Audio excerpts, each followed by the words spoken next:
რუსეთის დაზვერვა მსოფლიო პატრიარქს საქართველოს პატრიარქის არჩევნებში ჩარევაში ადანაშაულებს. ოკუპანტი ქვეყნის დაზვერვა განცხადებას ავრცელებს და ირწმუნება, რომ ბართლომეოს პირველს სურს საკუთარ გავლენას დაუმორჩილოს საქართველოს მართლმადიდებელი ეკლესია. მათივე მტკიცებით მსოფლიო პატრიარქი პატრიარქობის კანდიდატებად მიტროპოლიტებს აბრაამ გარმელიასა და გრიგოლ ბერბიჭაშვილს ლობიებს. თბილისში ბინების ქირისა და ყიდვის ფასი გაიზარდა, კვლევა თებერვლის მონაცემებს ასახავს.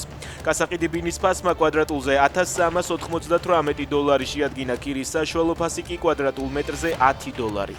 წინა წლის თებერვალთან შედარებით გასაყიდი ბინის ღირებულება კვადრატულ მეტრზე 6%-ით, ქირა კი 5%-ით გაიზარდა. მე ყოველთვის თქვენ სამსახურში ვარ. საერთაშორისო მედიაში ლავროვის სიარტოს საუბრის აუდიო ჩანაწერი ვრცელდება, რომელიც 2024 წლითაა დათარიღებული.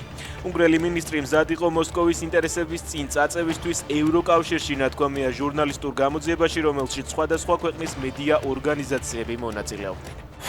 გვიან ღამით უკრაინამ ლენინგრადის ოლქში უსტლუგა სპორტზე მორიგი იერიში მიიტანა. შეტევა ოლქის გუბერნატორმაც დაადასტურა და თქვა, რომ ღამის განმავლობაში ჯამში 38 უკრაინული დრონი ჩამოაგდეს. რამდენიმე რაიონში კი თავდასხმა ამ დრონზე გრძელდება. დაბომბვის შედეგად არიან დაზარალებულები და დაღუპულები.